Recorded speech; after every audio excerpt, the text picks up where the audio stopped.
Olá, gente. Hoje nós vamos falar sobre a Revolução Russa. Então, a Rússia antes de 1917. Em 1894, subiu ao trono russo o czar Nicolau II.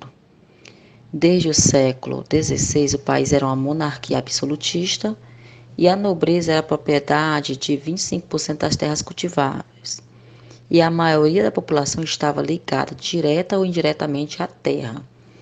Então, nós podemos ver que os antecedentes da Revolução foi que o czarismo era um absolutismo na Rússia e todo o poder se concentrava na mão do czar, que era o soberano e chefe do exército. Então, as contradições exageradas na sociedade russa, de um lado nós tínhamos a nobreza, clero, que eram os grandes latifundiários, minoria privilegiada. Já do outro lado, tinham os servos camponeses, que chegava a ser 80% da população, e a maioria era explorada. Então, a partir daí, começam a surgir as revoltas camponesas, e onde a servidão, ela foi abolida num período de 1861. Nós podemos ver também que a partir daí surgiram algumas correntes políticas através do Partido Operário Social Democrata Russa e observamos a aglomeração de várias lideranças políticas, visivelmente influenciada pelos valores do socialismo e interesse em dar fim à imposição do governo, ou seja, ao autoritarismo do governo. Então, a partir daí surgem, os mencheviques, que eram a minoria, era uma revolução liberal burguesa aos moldes da Revolução Francesa, e os bolcheviques, a maioria, que era uma revolução socialista com a participação de operários e camponeses, lideradas por partidos 100% revolucionário e absolutamente disciplinado. Então, nós podemos ver que esses dois partidos começaram a ver a questão aí da Revolução Russa e lutar contra o absolutismo. Então, a Revolução, ela começa-se com uma revolta de 1905, que foi onde ocorreu uma guerra contra o Japão por territórios na China, em 1904. Houve derrota, perda de territórios e mais dificuldades econômicas. Então, a insatisfação popular se agravou mais ainda contra o governo.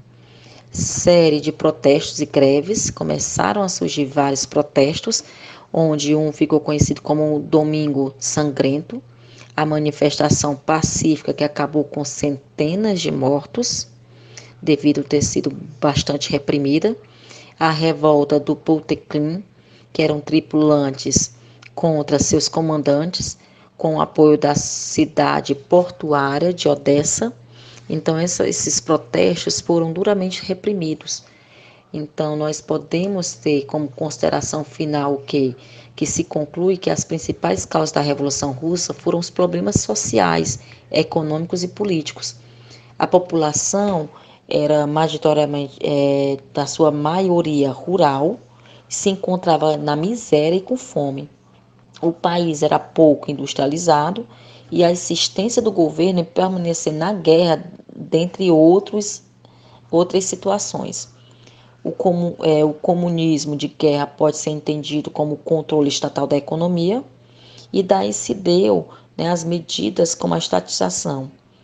Então, nós podemos ver aqui de uma forma bem resumida que a Revolução ela teve um contexto interno, onde se destaca o fator econômico, político e social.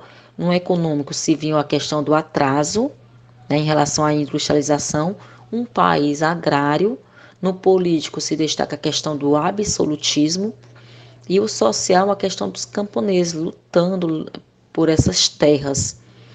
O contexto externo se destaca a guerra com o Japão, que aí a gente fala sobre o Domingo Sangrento, que era a manifestação que acabou com muitas mortes, e a Primeira Guerra Mundial, que a Rússia participou e teve que sair em 1917 para ir para a sua revolução lá no seu país.